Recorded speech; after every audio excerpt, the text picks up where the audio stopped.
The Happy Warrior Podcast. Conservative commentary on the news of the day from a more positive perspective.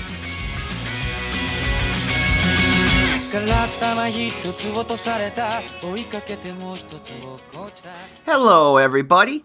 This is the Happy Warrior Podcast. I am your ever so humble host, Happy Warrior Pete.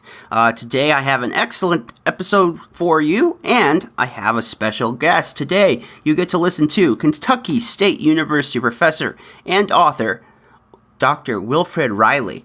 Dr. Reilly wrote this amazing book called Hate, Crime Hoax, How the Left is Selling a Fake Race War. I just recently read it. It is excellent. Don't let the title fool you. This book really should be anyone that's interested in politics and in hate crimes and how journalism reports on issues of race and hate crimes. It's very fascinating. It's not just about leftists making up things. He also talks about many people who are alt-right. He has a whole chapter just devoted to Caucasian created hate crime hoaxes. So it's a really solid book. It's kind of a mix of encyclopedia the last 10 years, plus he has like a couple from the 90s of hate crimes that ended up being fake. And it's a commentary on why these happen, why we're going to see more of them, and if we want to stop these things from regularly happening, what we need to do to change that. And we go through all that in the interview. The interview runs about 40 minutes. It is a solid interview. I hope you take from it what I did. I learned a lot. Dr. Reilly is awesome. He's a good personality. I hope you enjoy the chemistry that was just crackling on the audio. This is a cross post, by the way. So this video that I recorded this with, he is going to cross post on its own stuff. So you may be hearing this on video. I don't know.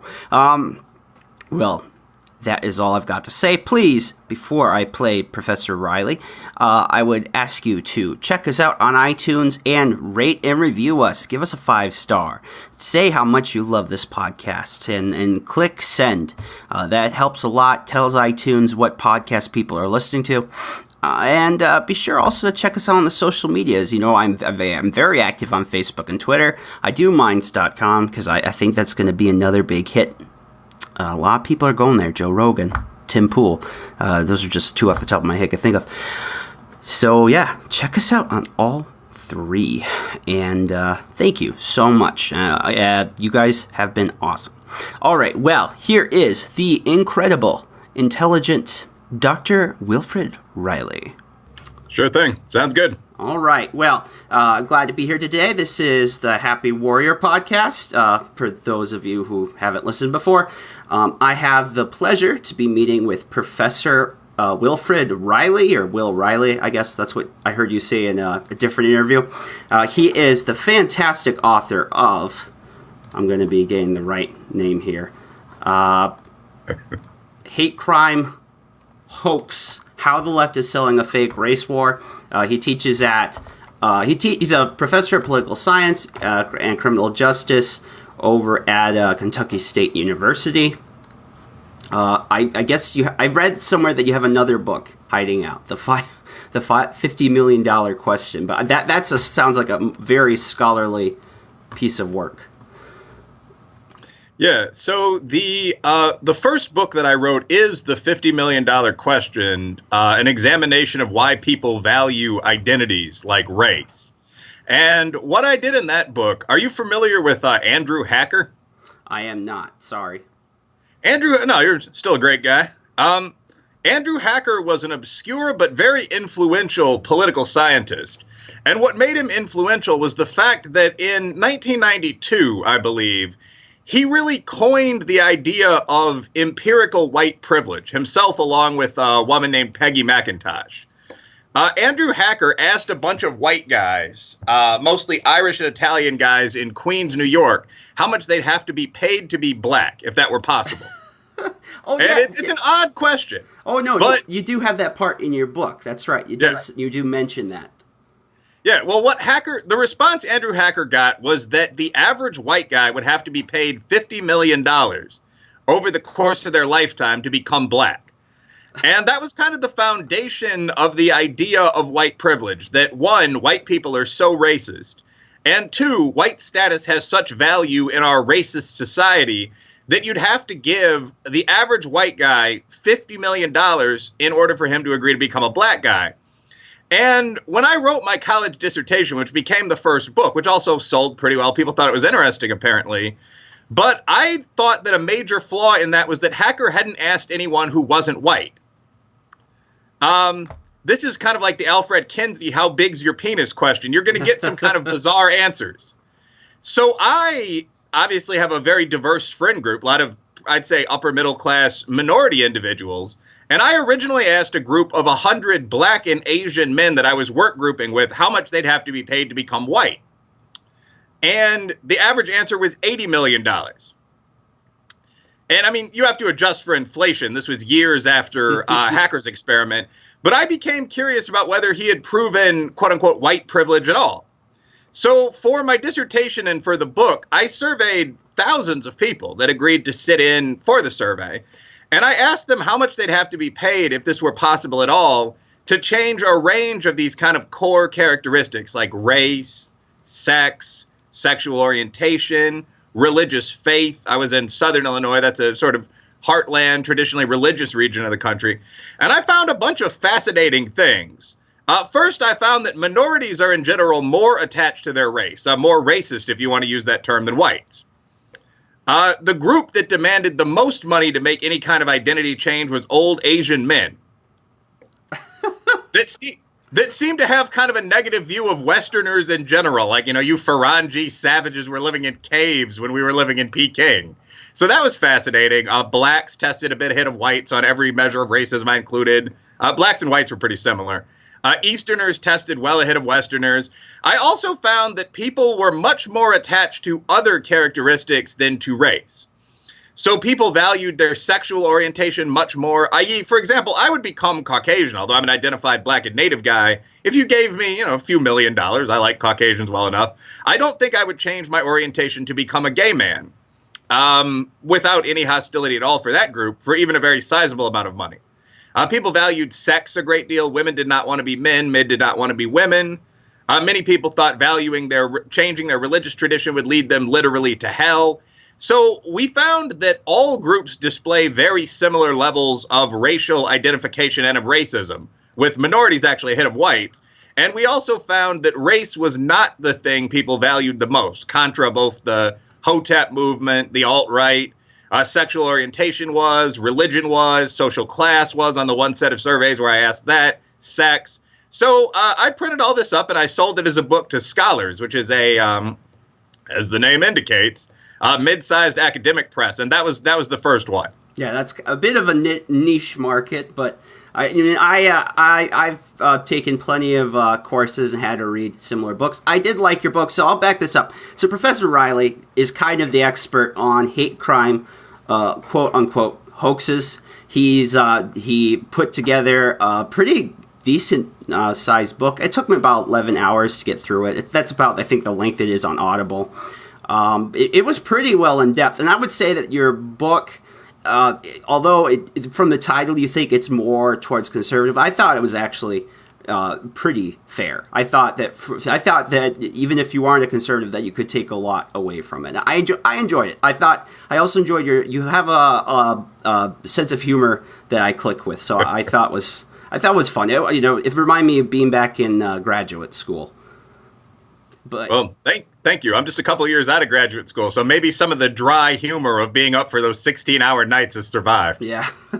Okay, so you were kind enough to come on to the podcast. I'm excited to talk about this subject. I think it's so interesting. So you basically, if I could put the book into a quick couple sentences. Basically, the book is about how a good portion, though we can't specify how much, could be as high as 2/3, maybe, of the hate crimes, particularly the ones that we read in the news, aren't real. They're faked. They're faked usually by people who have either they're out to benefit themselves, or it's for a cause, or both. And by your book, by the way, it needs like a subtitle because it says by the left and also some of the alt-right, because I think you have a whole chapter devoted just to Caucasian led hoax crimes, which I thought was fascinating. I hadn't read much of that before.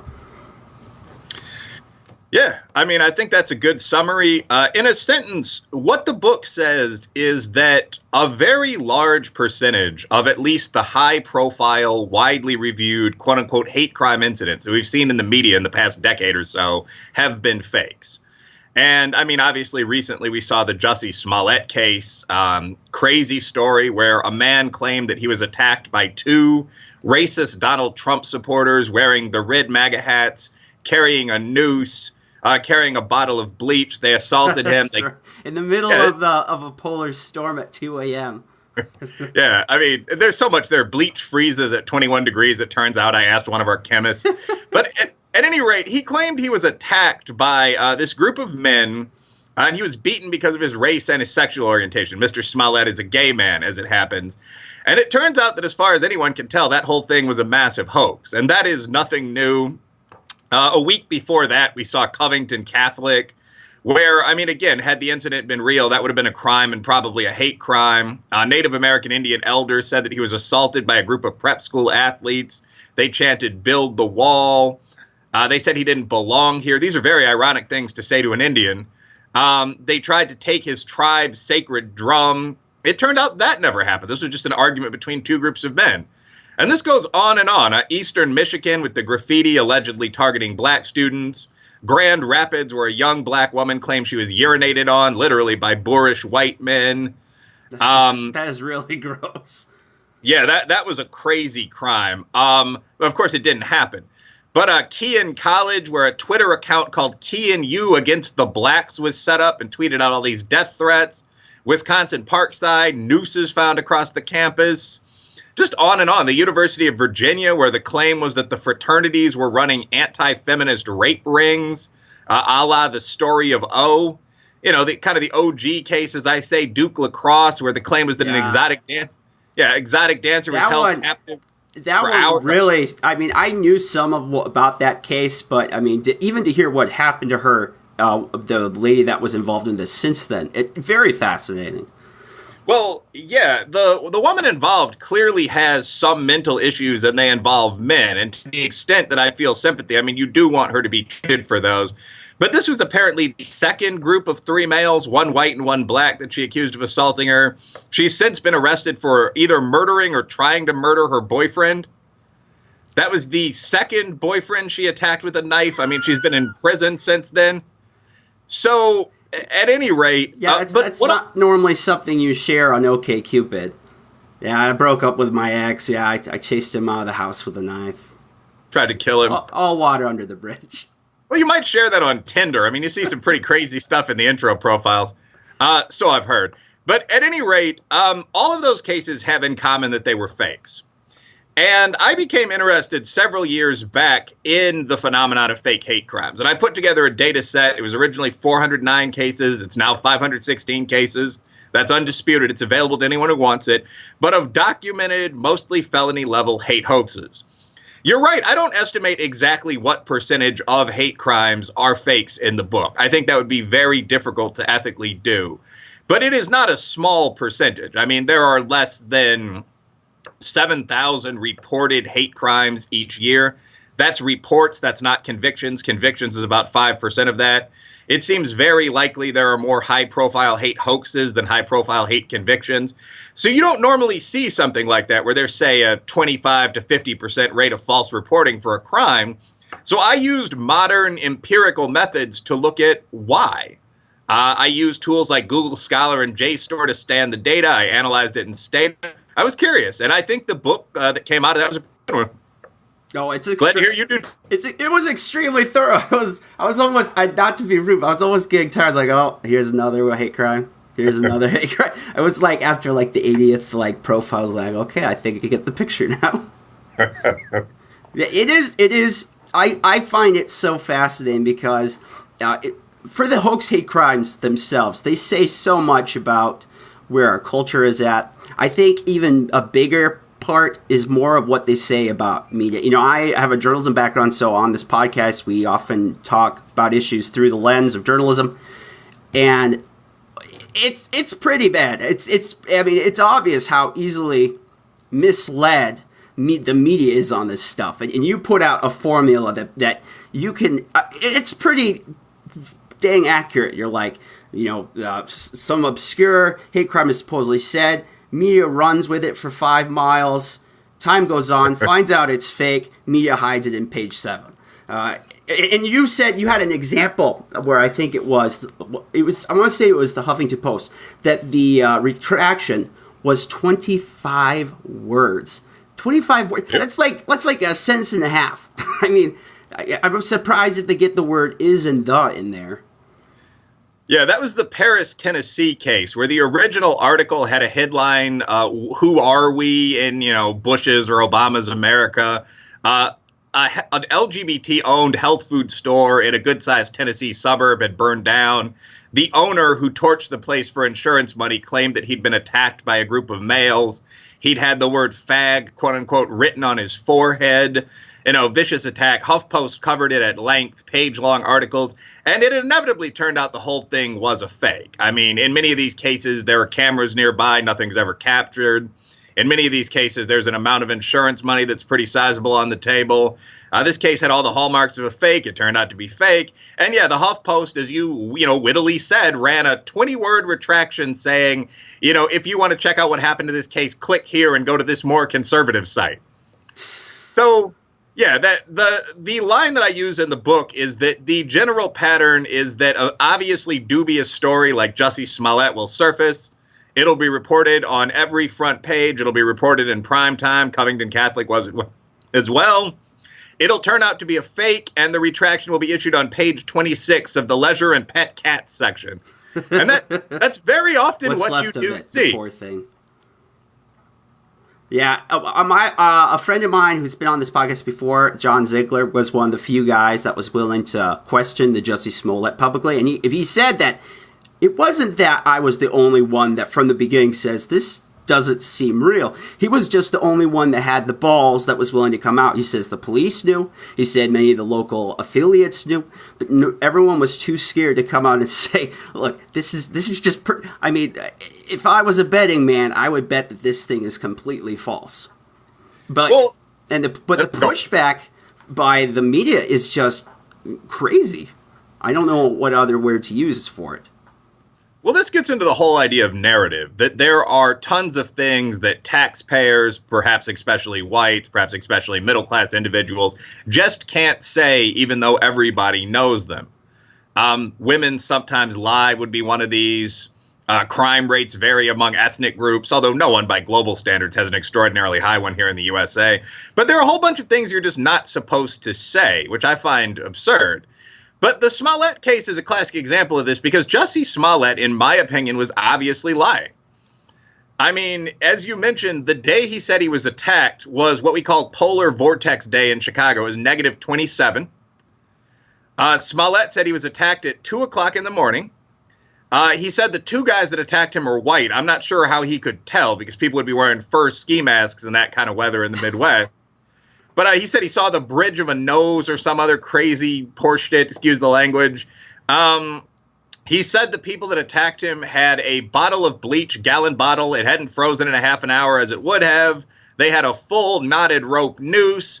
They recognized him from Empire, which is obviously a huge favorite among right-wing Trump supporters.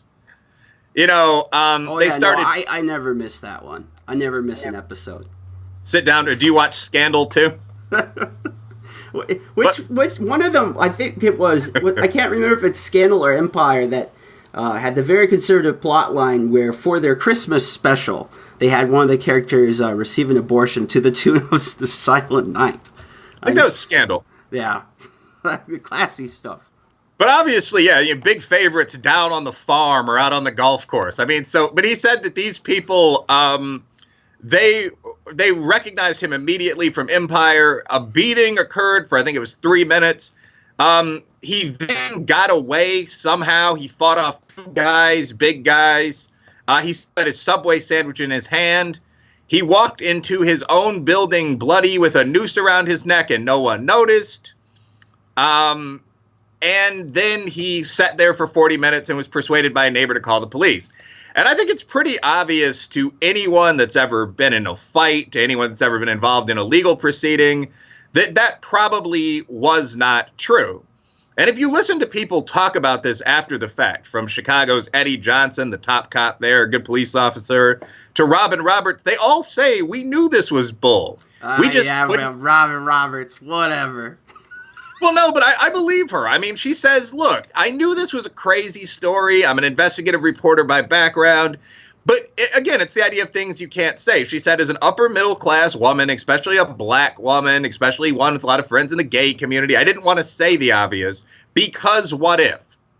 You know, what if this actually had happened? What if the bad old days were back under President Trump and people were just laughing at it and ignoring it? Then who'd be at fault? But I mean, the reality in most of these stories is from the start, many people, probably most people in law enforcement or the media, have strong suspicions that the case isn't real. It's just absolutely taboo to say that. And as I've said, it's absolutely taboo to some extent to honestly discuss race and class at all in America. Yeah, these days, for sure. Definitely. I think it's such a toxic thing, and people are so quick to judge, and not judge with much intelligence, by the way. We don't, our conversations aren't very, excuse me.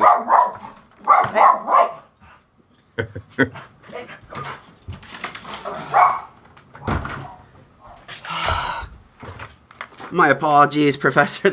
I'm dog sitting while I'm doing this. Hopefully I didn't burn out your eardrums.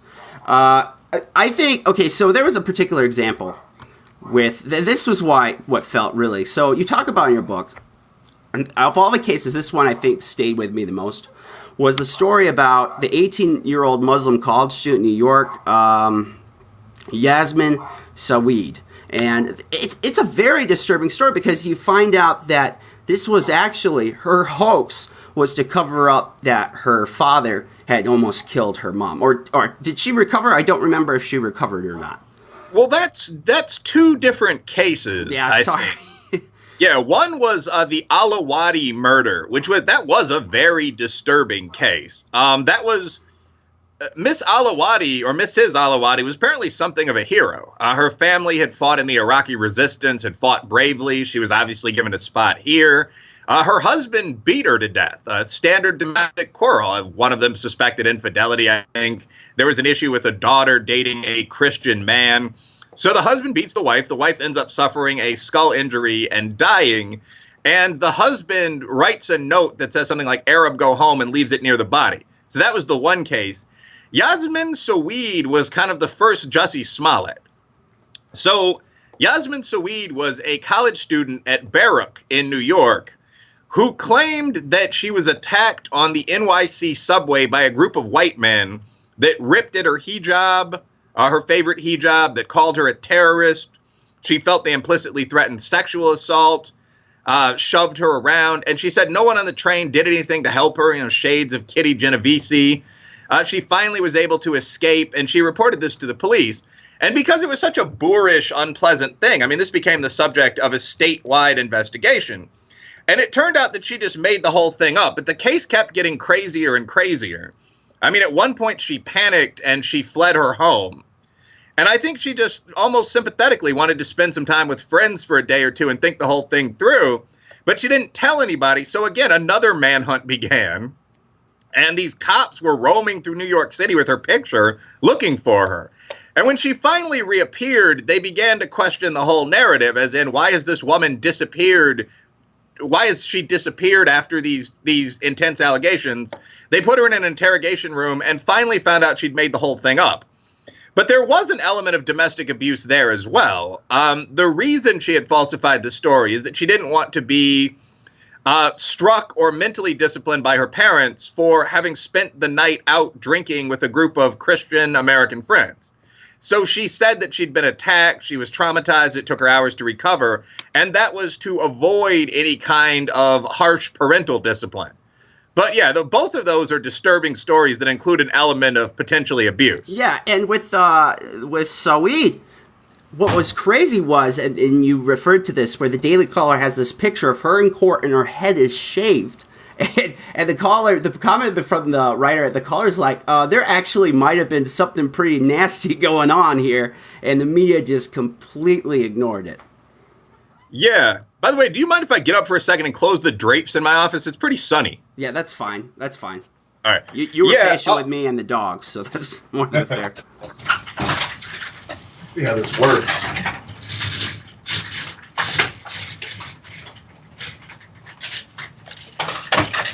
Where the hell's the drape?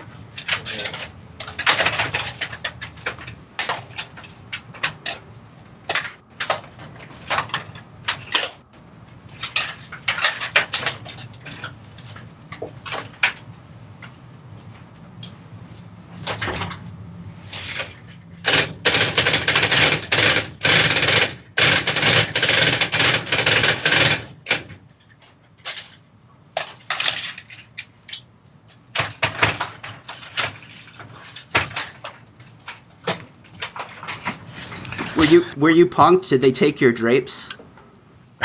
I'm sorry? Were you punked? Did someone take your drapes? No, and I'm not going to be able to close them. I moved to a new office, which is actually a promotion, but the window drapes don't fully close, so I'm going to probably have to bring in a stool or something and fix them in the next couple days. It's affected some of my YouTube and Skype videos, so I'm not living that baller life just yet. Well, okay, so just a couple more things. I really appreciate you taking the time. So, of course. I want to talk about Chelsea Clinton. I want to talk about the big thing that came out about Media Matters and SPLC, because I think they speak to our culture is in such a crazy place right now. The Chelsea Clinton thing, you've seen the video, I'm sure, where those tweens, young teenagers get in her face, be like, they were essentially saying you're the reason the New Zealand shooting happened, which was terrible, awful thing for so many reasons. And I feel like how are we going to turn this ship around? Because your book says, well, maybe if law enforcement, you say trust but verify, like law enforcement take the claim seriously, but if they do lie to you and they're making it up, you got to come down with the ban hammer, as they would say on YouTube.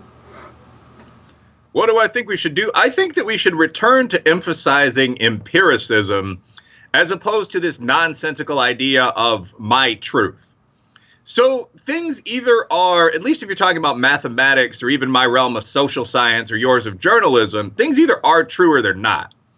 So it's empirically not true that by criticizing and condemning anti-Semitism, Chelsea Clinton caused an attack on Muslims. I mean, there are a couple of ways to measure this. You could ask first, did the shooter who wrote Charles Martel's name on the barrel of his AR-15, who was an 8-channer, who was a 4-channer, I mean, did that guy like Chelsea Clinton? No. I mean, he was in trolling fashion, making fun of Candace Owens for being too far left. So obviously, Chelsea Clinton didn't inspire the shooter. If you want to look at this from another level, opposing anti-Semitism seems to me to have more in kind with opposing, quote unquote, Islamophobia than to be opposed to it. I mean, in both cases, you're opposing a form of bigotry, I would say. So essentially, I think that when people make statements that seem bizarre or crazy, we need to return to empirically critiquing them. And I think we need to have a culture of real conversation that includes everybody. Right now, we don't. What you see on the left in terms of the intersectional hierarchy, to me, is just kind of white supremacy in reverse. The idea is basically that if you are in the more victim group, you can speak and no one else can criticize you.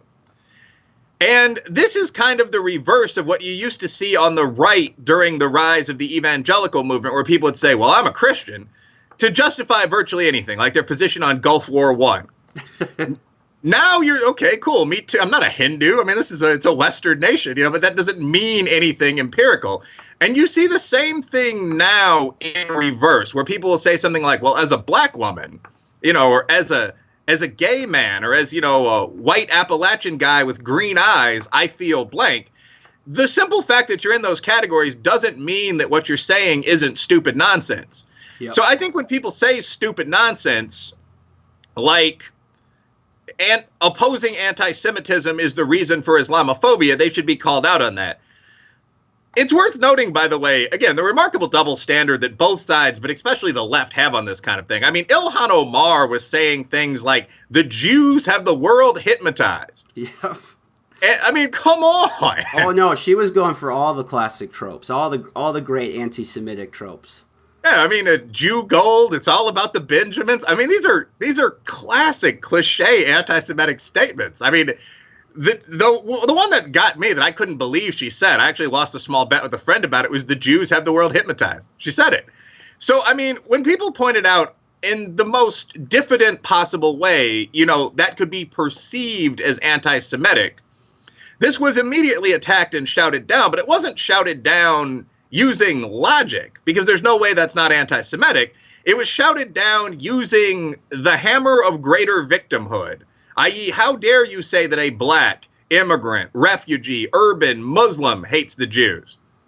But at any rate, I think that people constantly say things like, we need to have a real conversation about race. What they generally mean is you need to listen to me complain for 2 hours. But I think we do need to have a real conversation about race and class and immigration and so on. And I think that the only way to do that is to, again, honestly and empirically speak and criticize other people when they don't do the same. I don't know if that was a useful answer, but I think that is the answer. No, it's probably the right answer. The real solutions, though, they're like vegetables, okay? They don't taste good. They're not easy to eat. They might be a bit more expensive, but they are good for you.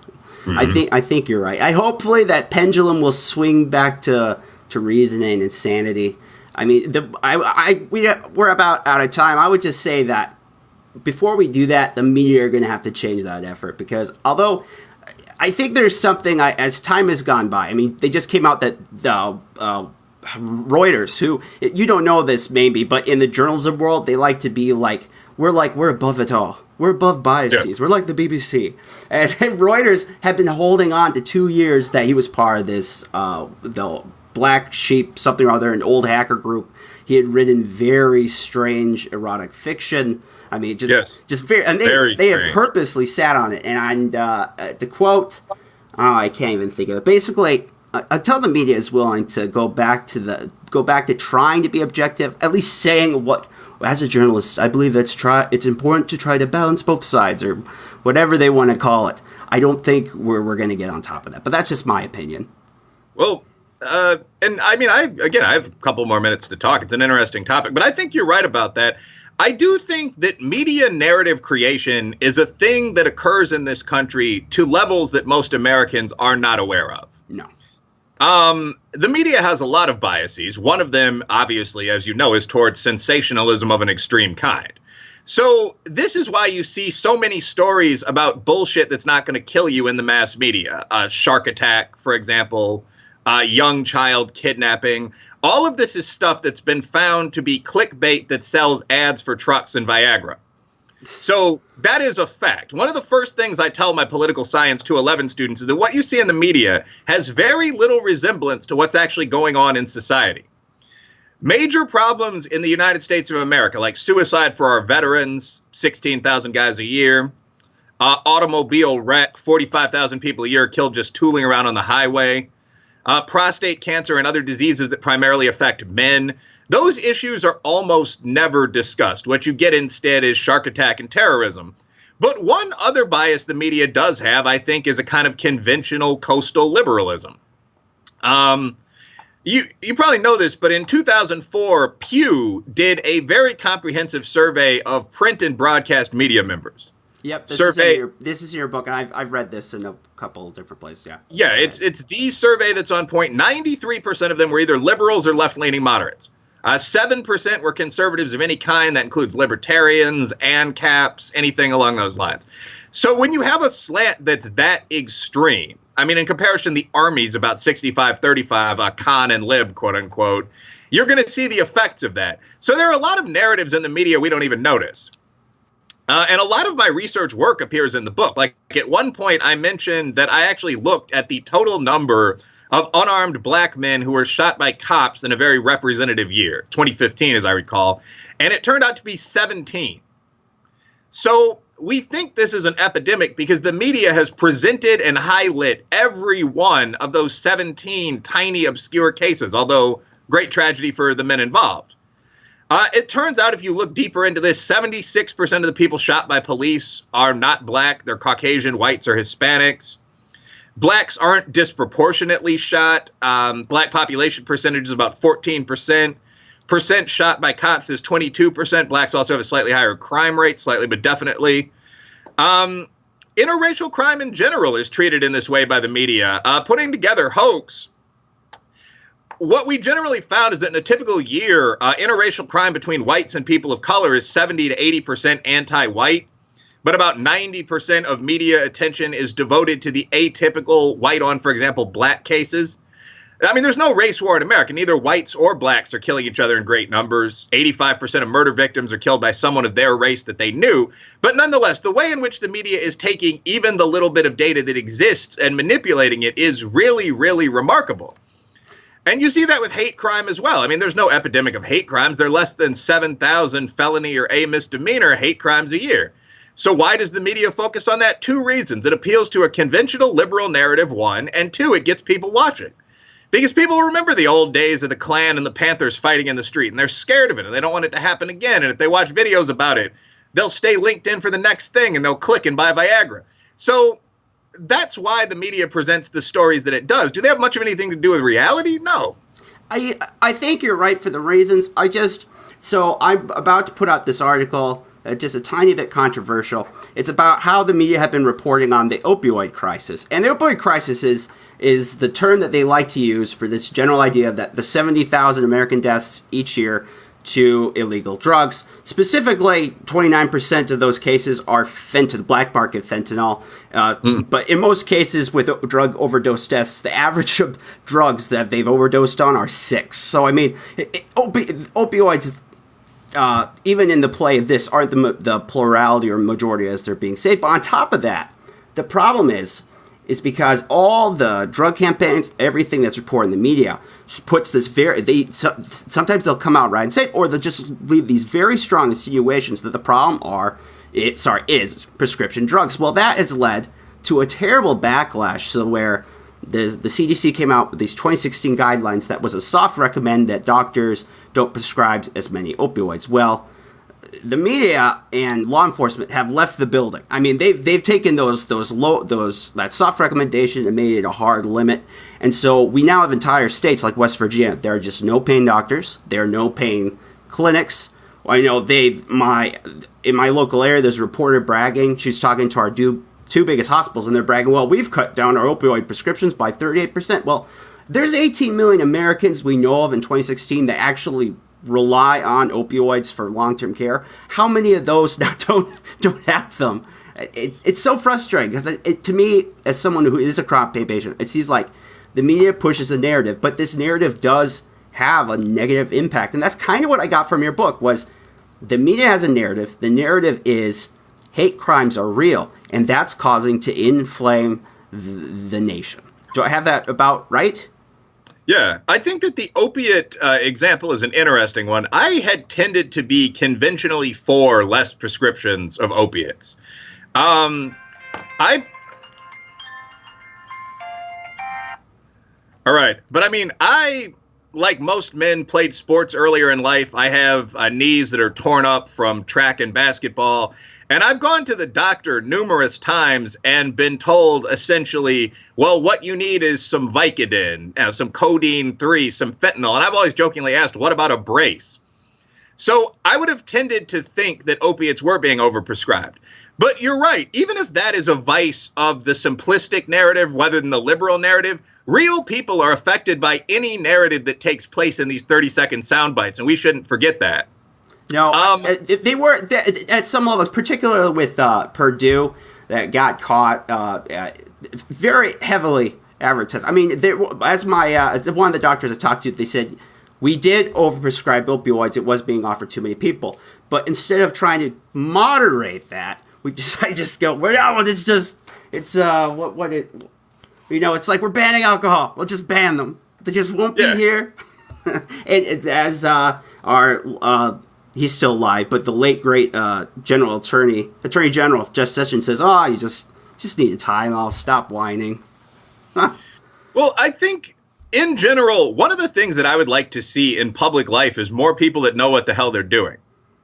We sometimes forget how simple and important that is. I mean, if you look at the number of political scientists or biologists or psychologists or recently active duty soldiers in Congress, that's extremely low because those people have jobs.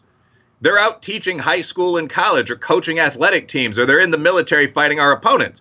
So a lot of people, you might correct me on this, but Congress is 63% lawyers or something like that. Yep.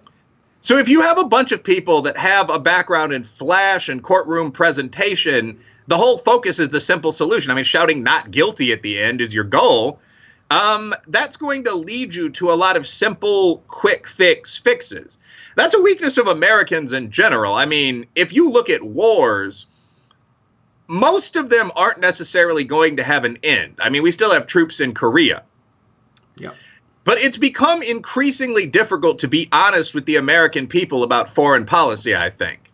And that's one of the reasons we're always surging into and then pulling out of places. I mean, if you just said the unvarnished truth, to beat the ruling tribes in Afghanistan, the Hazaras and their allies, and then to stabilize the country, we're going to be there 29 years, but then we'll have a loyal ally.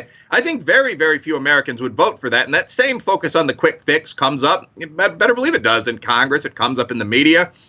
I do think that the particular narrative around fake hate crimes is extremely damaging, though. Because one of the major narratives, and this is principally on the left, which is why I did allow the partisan subtitle for my book, is that the old wars never ended. So if you ask a leftist African American what the reason is for virtually any problem in the black community, he's going to say the white man. Illegitimacy, well, that's racism. The reality is that I find this narrative to be very unconvincing. So does my spirit animal, Tom Sowell. But I mean, if you look at the situation, that's a good choice. That's a good one to have. Yeah, it was that or the eagle. But the Tom Sowell is a rarer, more valuable creature. But basically, I mean, America desegregated in 1954. The North had desegregated long before that, although there was still some restrictive covenants in place. Civil Rights Act 1965. It's illegal to be racist in your private life. If you feel you're being discriminated against, you don't need to march around with a sign. You can go down to court, file one of the simplest, easiest kinds of lawsuit. 1967, pro-minority affirmative action. So for people 52 years after we started not just equality, but affirmative action, to say not just, well, blacks and whites sometimes fight, okay, given, but that there's this oppressive epidemic racism that makes almost everything impossible. There seems to be no proof of that at all. But this has become a very popular narrative on the white left, much more so than the black or Asian business class. We tend to hate it. But this has become a very popular narrative. Those people can't get ahead without our help because we're still entirely in power, because the prejudice continues. And so the idea that there's epidemic hate violence is really part of a larger narrative, which includes the idea that there's epidemic police murder, which includes this idea of white vigilantism against blacks. I mean, have you seen all these stories about like Permit Patty and Coupon Carl and Swimming Pool Sally or whatever? Have you seen this on Twitter, Facebook? Sorry, maybe that last one, but no, sorry, I don't have that for you. Okay, well, that's good, actually. It's mostly just BS. But I mean, there's been a massive amount of social media coverage devoted recently to the idea of white vigilantism against blacks. So the Permit Patty story, or the Barbecue Becky story, focused on a woman that saw a group of black people grilling in an area of a public park where they weren't supposed to be grilling, who asked them, hey, could you guys move over 10 feet? This became a national story. The idea was if you're black, you can't even grill without being harassed by whites. So I think there's this meta narrative. And the reality of the issue is that they were grilling in the dog park and they were asked to move to another grill, just as probably a group of white guys would have been. But I mean, this whole meta narrative of we never stopped fighting each other, I do think is one of the more dangerous narratives that's out there, because we did stop fighting each other. So if in the absence of any real problem, you keep seizing on non-problems like microaggression or cultural appropriation, eventually people are going to get tired of listening to your babble and go back to fighting each other. Yeah, and as you point out, this is how we got the alt-right. The alt-right was like, well, if everything is about my value as race. Well, white people are cool too. Why can't I be pro-white? And that's how the not quite so intelligent alt-right, I think, figured out that, well, we need to get into this. We need to get into the intersectional pyramid values too. It seems to be like a good game to be working. To me, the alt-right to me is just gives me dats for white people. I mean, I'm an American civ nat. Like, I mean, there's an American flag on the wall behind me, although it's got some wonky stuff with corporate logos on it. But I mean, basically, I think that the USA is one of the more stable, large countries in world history. We're the Rome of the moment, down to the eagle symbol. There's no real reason to break up that country into a bunch of quarreling tribes. That would have been foolish had Rome decided to do it. It was foolish when the USSR decided to do it. We shouldn't do it. To see how Balkanization works, all you need to do is go look at the Balkans. That's Bosnia and Albania over there. No offense to immigrants from those nations. So I tend to oppose that. I don't think you could find a political scientist that supports Balkanization. Oh, yeah, that's the famous George Washington farewell speech. That was it's one of his great topics I talked about. Well, this has been a fantastic interview. I really did like your book. You said you're working on next one. You didn't say here. I heard it on one of the interviews I was listening to prepare for this. Yeah, that's going to be called Taboo, the difficulty and importance of discussing race and class. One of the things I talk about in this book is this entire narrative, which I call the continuing oppression narrative, that underlies the claim that there's an epidemic of hoax, hate crimes, or vigilantism. And there are elements of that fall into stage. The police are corrupt. Society is extraordinarily racist. I even talk about some of the absolutely taboo stuff, like do rates of crime differ between groups? Do cultures differ between groups? But I look at the actual reality of what America in the modern world is versus what we're told it is, at least on one side of the political aisle. So that book's devoted to the story behind hoax. All right. Well, I will look forward to that. I will buy it when it comes out on Amazon. Thank you so much, Professor Wilfred Reilly. He teaches over there at Kentucky State University. If you're thinking about wanting to send your kid to a college with a decent political professor.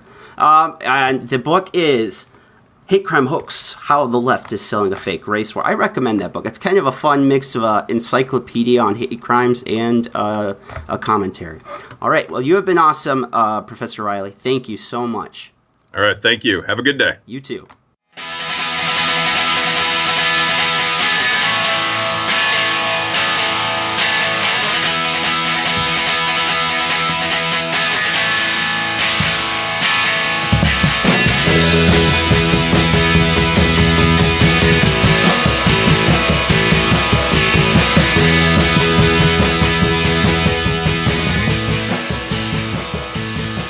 Right. Well, that was my interview with the very fun Wilfred Reilly. I really enjoyed this conversation. You know, to get ready for this interview, I read his book in whole over the weekend. It's 324 pages. It wasn't the hardest read. Not the easiest read to get through, but not the hardest. I've crammed book reading before for the podcast, and I did that tons when I was back in college and grad school. So it doesn't bother me too much. It's just, you kind of pace yourself. It's like eating an elephant one bite at a time. You just kind of pace yourself at it. I did spend a little bit of extra money. I borrowed some money. So I got the Audible version and the hard. And I was kind of like, going through. I was just taking breaks. So if I wasn't reading physically, I was trying to listen to it. And doing that, I was able to get through it over the weekend.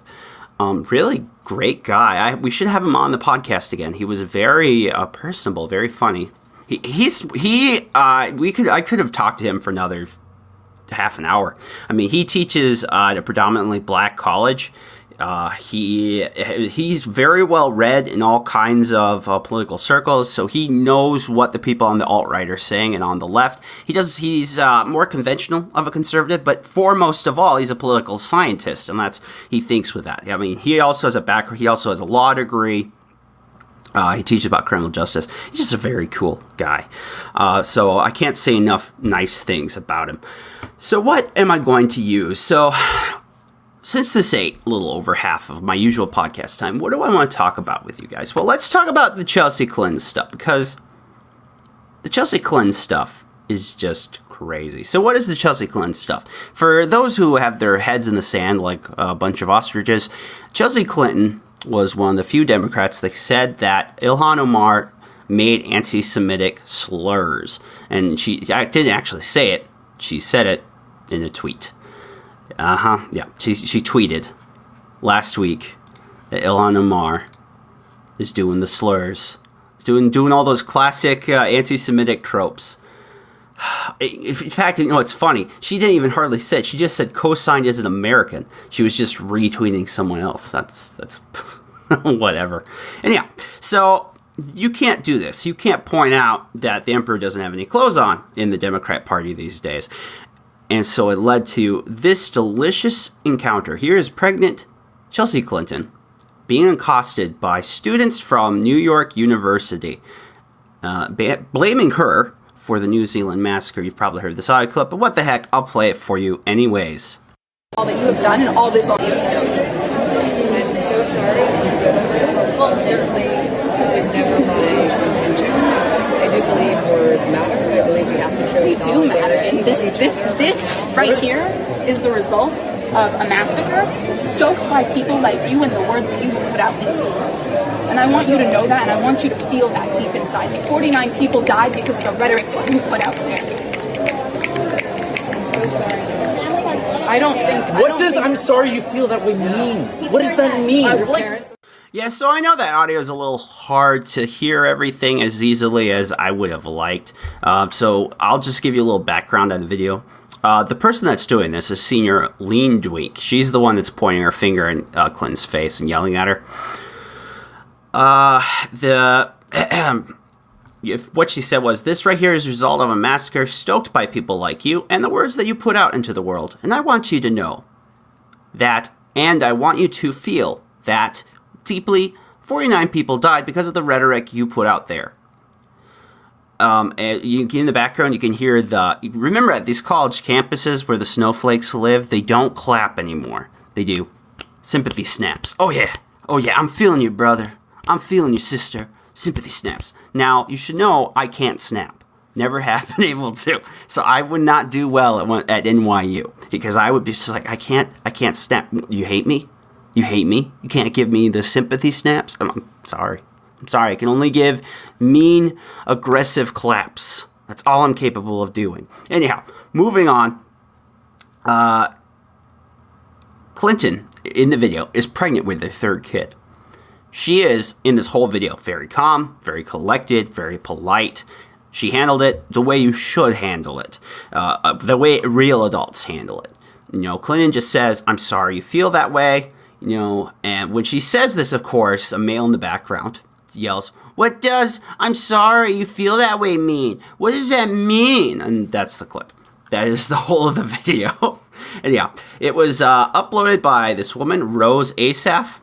And when she did, she asked people to support her and the woman who harassed Clinton at the vigil via Venmo, which is where this whole thing took place. You see, Chelsea Clinton was at a thing as a memorial to those that died in New Zealand last week in the Christchurch shooting.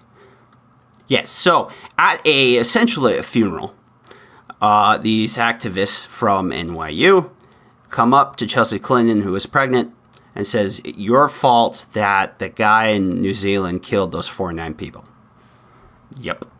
Oh, and it gets better, my friends. It gets better because Rose Asaf, who put up this video, in it, and around the social media around it, is asking people to fundraise for her friend and donate to her buddy's GoFundMe. Oh, the woman that was in here, Dweek, she came out with a tweet and says, I was on the verge of tears all day today and actually cried on my into and during prayer. People cannot write. And during prayer, but the charade of vigil where more non-Muslims than Muslims spoke and Chelsea Clinton was invited made me so viscerally angry, and I will not apologize for that. Yes. Now, some of you may ask a simple question there. What does Chelsea Clinton retweeting someone that says, please don't use anti-Semitism, have anything to do with the shooting of a bunch of people in New Zealand who happened to be Islamic, well, because they were at prayer? No, it has nothing. It has nothing. As you heard with Dr. Reilly, two things could be true at the same time. You could be against anti-Semitism and be for protecting the freedoms and lives of Muslims. Okay, you could do both at the same time. I don't know why people on the left believe you can't. But whatever. That is what they believe. And it gets better, people. You thought this was so wonderful and juicy. Well, it gets even better. You see, BuzzFeed, yes, everyone's favorite listicle, where you get to learn about how all the poor Disney princesses were oppressed. That beautiful, wonderful website that just had to fire like 1,500 people. I mean, I'm sad for the journalists, but I mean, it's just tough. It's tough. So BuzzFeed, ever trying to stay relevant in American journalism today, decided to give these two beautiful, wonderful anti-Israel activists who confronted Chelsea Clinton a guest column spot. Yes, a column spot that people who worked in journalism for 2 decades would be grateful to get. Okay. They gave it to two college kids from New York because they accosted a pregnant woman and accused her of inciting someone to kill 49 Muslims. Yeah, it's very, very classy. It's a wonderful, wonderful column. The classiest of columns, it really is. I have a hard time with this. It really is bad because in this column, the two women I've described, Dweek and Asaf, they continue to accuse Clinton, no evidence provided, using her platform as the daughter of former President Clinton to, quote, fan those flames, unquote, of a, quote, bigoted anti-Muslim mob, unquote. Yes, she fans the flames of a bigoted anti-Muslim mob. So, why do I bring this out? Because this is, when I read that book, this was what I've been thinking about all weekend. Where the focus of this should have been completely the shooting and how awful it is. Even, I think, the conversation about how do you prevent more of these, it makes sense, right, logically. I may disagree with New Zealand's solution, but that conversation makes sense. The conversation, though, in America, with the daughter of one of the most popular presidents that are still alive, Bill Clinton, is about bigotry and about how somehow by her telepathic powers, telepathic powers, Chelsea Clinton incited an obscure Australian that likes to read 4chan to travel to New Zealand and live stream the killing and murdering of 49 people who are Muslims. It's ridiculous. And she did this somehow by her retweet. Somehow. An obscure retweet with even a more obscure person in Australia. It's ridiculous. It's ridiculous on the face of it. But BuzzFeed decided to give these two a platform that someone that works in journalism, they work their career and their butts off to have the opportunity to have one of these guest spots. Getting a spot at a place like BuzzFeed or Huffington Post is not what it used to be. It used to be 10 years ago that Huffington Post in particular had this whole blogosphere side where they let people send in their own submissions and you kind of work on that, and the more notes you get, the higher on the website they would put you, and they gave people who weren't in traditional journalism a chance to become writers and journalists on their platform.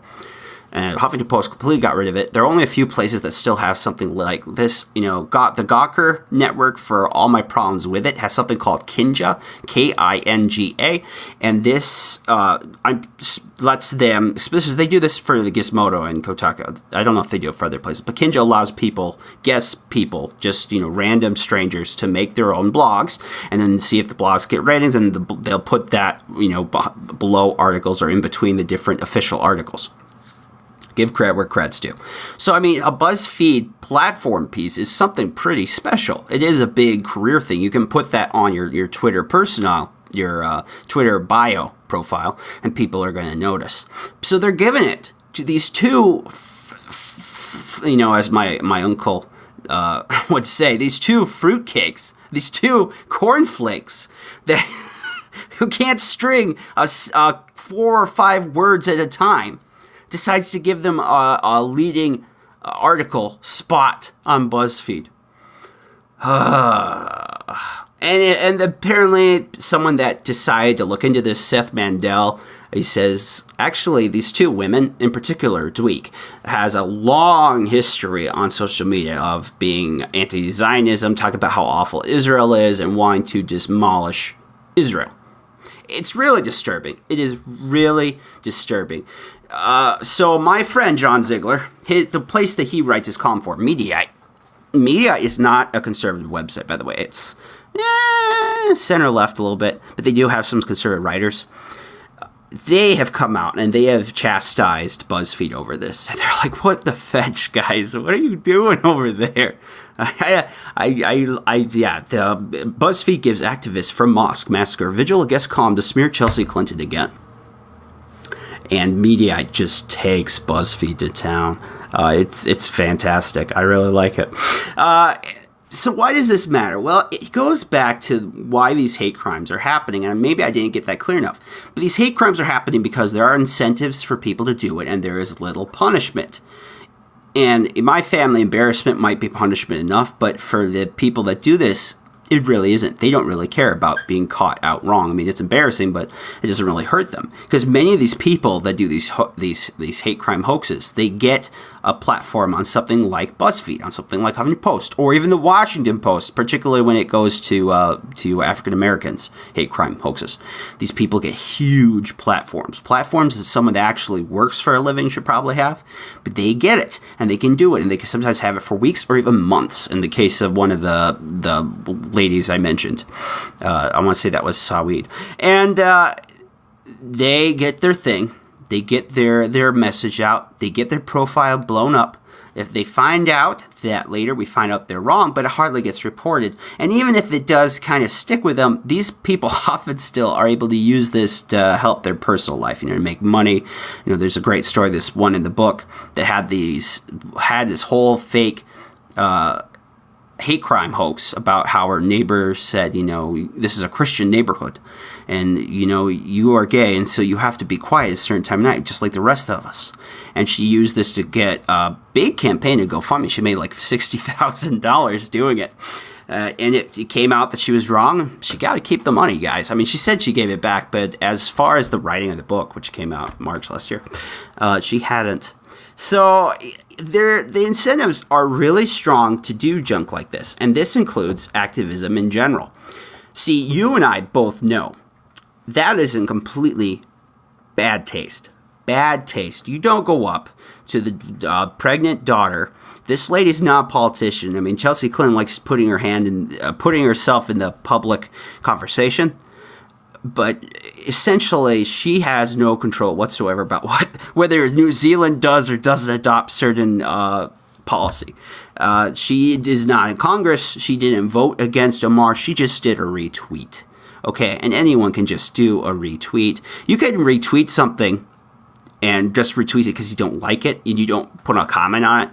You're just like, wow, look at this. This is crazy. If I retweeted the BuzzFeed article and didn't provide comment, that doesn't mean I endorse it. That means this is very fascinating. You should take a look. Well, I know I'm getting into ranting mode, so I will back off, calm down, chill out, take a breath. I'll just put some fun stories to you. And then I think I shall bid you all adieu. So what do we want to talk about that's fun? I have all things. I could talk about how Trump feels strongly that self-driving cars will never work. We could talk about that. We could talk about how Dean Cain got in trouble. Oh, this is a good one. Okay, so Dean Cain, he was the actor that played Superman back in the day on Lois and Clark. Dean Cain is awesome. I enjoy him. So Dean Cain had the audacity to come out and say that you shouldn't hit people with eggs. And if you hit someone with an egg, don't be surprised what happens. So what am I talking about? Well, so this Australian senator, Fraser Anning, made some comments about the Ilhan Omar. It got him in trouble. And so this kid, while this guy is talking about his Islamophobic views and anti-immigration stance, this kid, the older teenage guy, takes an egg, slaps his hand. Well, what is the reaction? Well, Mr. Fraser Anning does, I think, what many of us would do, is someone hits you across the head, you turn around, and you hit whatever hit you. And so he does. Here's the audio. Their own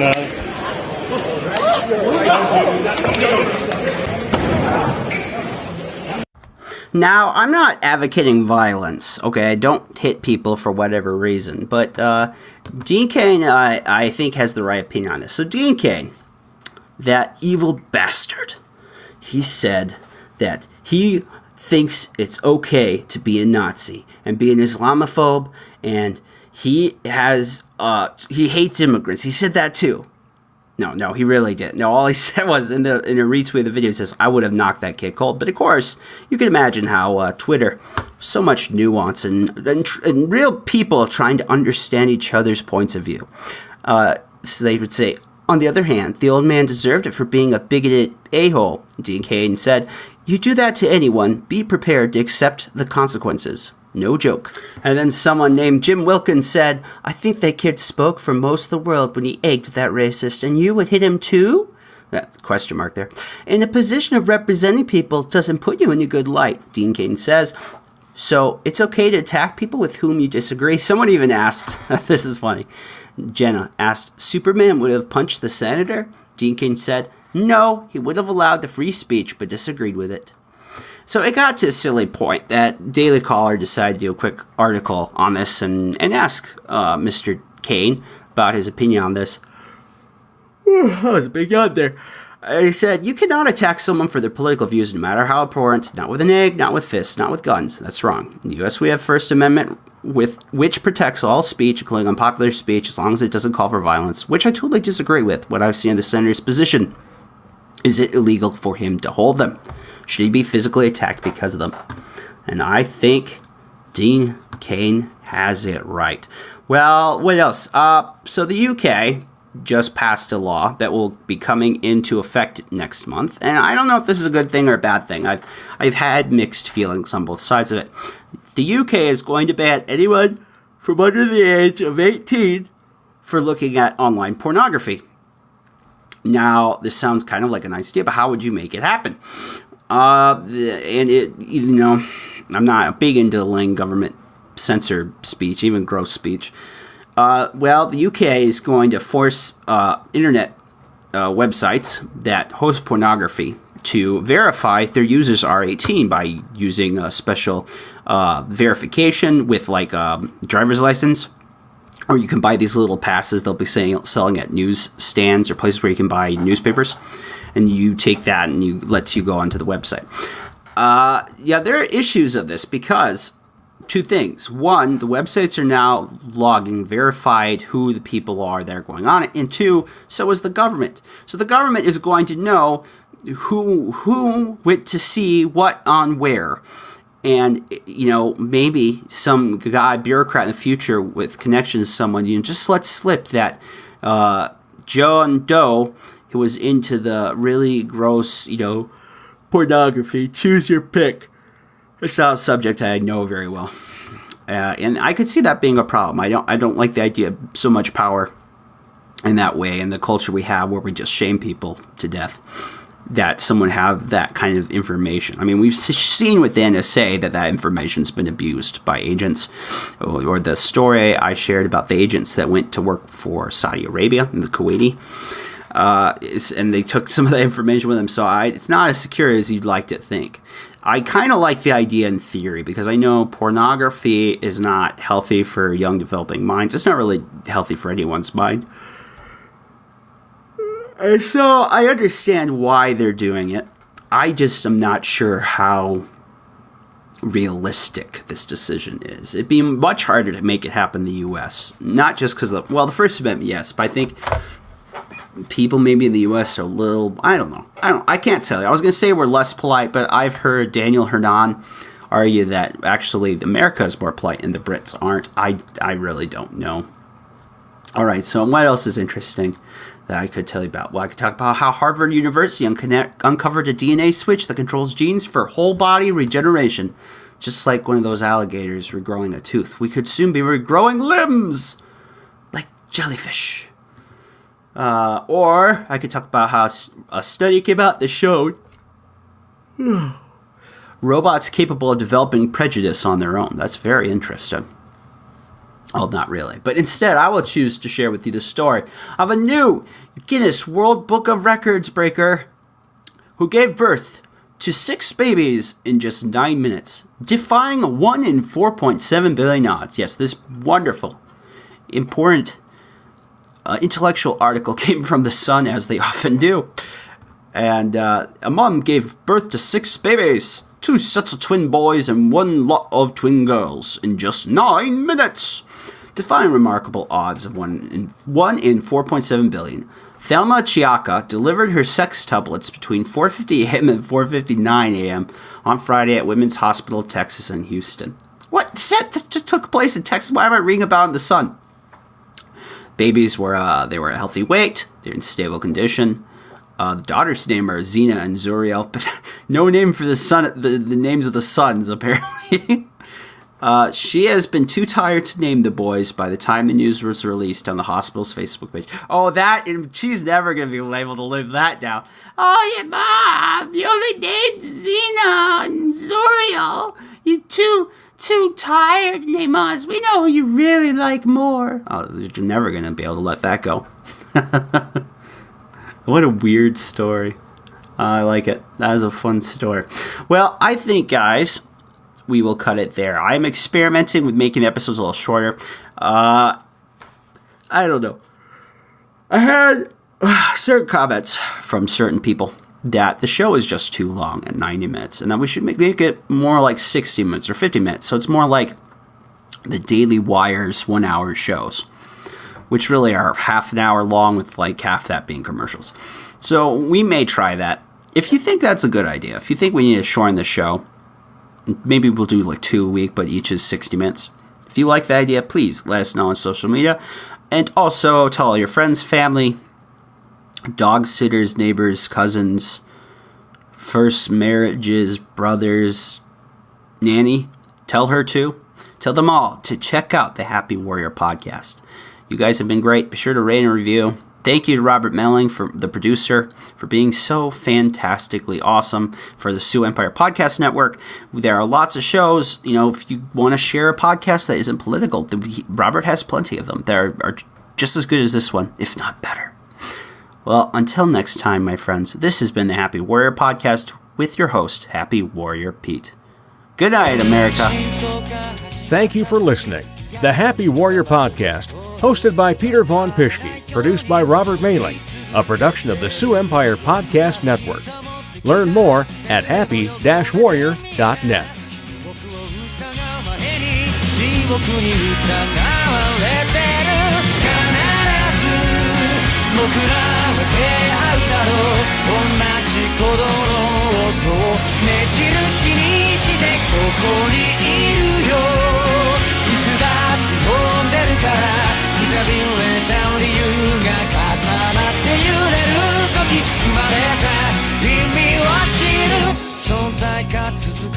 A production of the SiouxEmpire.com.